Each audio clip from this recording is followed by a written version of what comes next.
Hello, voilà, c'est un peu la douce. Bienvenue sur ma chaîne, j'espère que tu te portes bien. C'est encore un réel plaisir pour moi de te retrouver aujourd'hui. Vous qui continuez à coucher toujours avec vos ex là, venez, cette vidéo là est pour vous. Avant de continuer ma vidéo, si tu n'es pas encore abonné à ma chaîne, n'hésite pas de t'abonner et surtout d'activer la cloche de notification pour que tu sois toujours au courant lorsque je poste une nouvelle vidéo. Ah oui, oui, oui. Lorsque c'est fini, chacun doit prendre sa route, chacun doit refaire sa vie. Arrêtez de repartir toujours chez vos ex.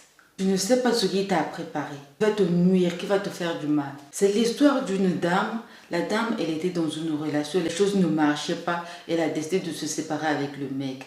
Et là, elle trouve un autre homme qui était bien, tout se passait bien, la relation était bonne et tout. Ils ont décidé de se marier. Ils ont commencé à faire les démarches pour le mariage et tout. Un jour, son ex l'appelle. Son ex l'appelle, lui dit que ouais, tu me manques, tu sais, tout, les mots doux là, je suis même au courant que tu vas te marier.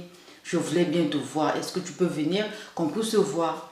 Elle aussi, elle a décidé d'aller voir le mec. Le que leur rencontre soit même dans un endroit public, non, et pas voir le mec chez lui. Arrivé chez lui, ils ont discuté, papoté, après ils ont fini par coucher ensemble. Et dès qu'ils ont fini l'acte, elle a eu des douleurs fortes au niveau du bas-ventre. Après l'acte, elle était rentrée chez elle. Depuis ce jour-là, elle a commencé à souffrir des règles douloureuses. Et donc tout s'est très bien passé, ils ont fait leur mariage et tout, comme si rien n'était, c'est comme si elle n'avait rien fait. Elle a fait son mariage et après le mariage, tout allait bien de son foyer. Il y a eu un moment, elle voulait maintenant avoir des enfants. Enfin, le couple voulait maintenant avoir des enfants. Mais la femme n'arrivait plus de tomber enceinte. Donc, elle a décidé d'aller voir les médecins. C'est là où on a diagnostiqué qu'elle avait un problème de trompe, qu'elle avait un problème de ci, de ça. Et pourtant, avant le mariage, ils avaient fait des examens, tout allait bien, tout était ok. Donc, elle a commencé à souffrir dans ça. Mais des années après, elle a décidé de chercher Dieu, de prier. C'est en priant où elle reçoit une révélation que son affaire n'était pas naturelle, qu'il y a une personne qui lui faisait du mal. Donc après la révélation, l'homme de Dieu l'a dit, par rapport à la révélation qu'on a eue, mettons-nous en prière que Dieu puisse nous montrer encore plus ce qui se passe afin que tu sois délivré, que Dieu puisse te délivrer dans ce problème-là. Donc ils ont commencé à faire un jeûne. Donc pendant qu'ils étaient en plein jeûne, un jour elle fait un rêve. Dans son rêve, elle voit qu'elle était en train de se bagarrer avec son ex. Elle se réveille et dit mais c'est quoi ce rêve? Pourquoi je me bagarre avec lui en fait? Elle ne comprenait pas ce que ça voulait dire.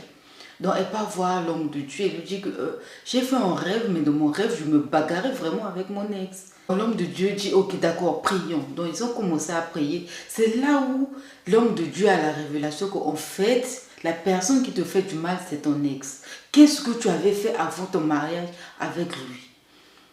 C'est là où la fille dit, ah oui, avant mon mariage, quelques mois avant mon mariage, j'avais couché avec mon ex. L'homme de Dieu lui dit que, en fait, il t'avait volé ta fertilité, sans que tu le saches.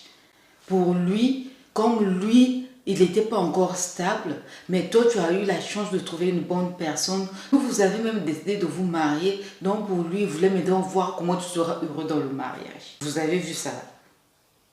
Ex, seulement, il ne veut pas te voir heureux. C'est là où maintenant l'homme de Dieu a prié pour elle. Ils ont continué leur jeûne, ils ont continué de rester en prière. Par la grâce de Dieu, elle a été délivrée et elle a pu faire un enfant des mois après. Se séparer d'une personne ne veut pas dire que vous restez des ennemis, non.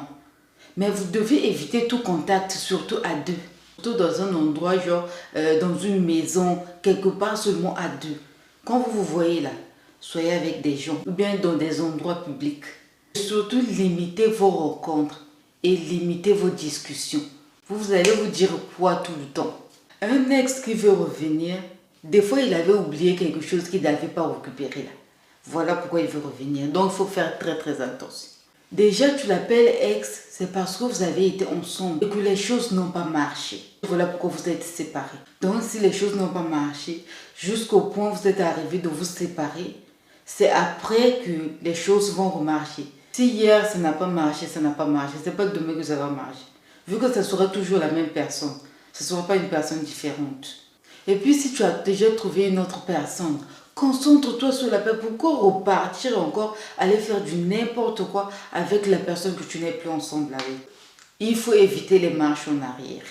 Les marches en arrière, là, il faut éviter. Avance, concentre-toi sur là où tu vas. Arrête de toujours repartir encore en arrière. Si les choses avant n'ont pas marché avec lui, c'est pas demain que ça va marcher. Si tu es déjà aussi dans une relation, pourquoi repartir encore avec ton ex? Faut faire très attention avec les marches en arrière. Quand tu avances, continue ton chemin. Voilà, voilà, c'est la fin de ma vidéo. J'espère que tu as aimé. Même si tu n'as pas aimé, like, commente et surtout fais un maximum de partage. Je te dis reste positif et sois béni. Bisous. Bye.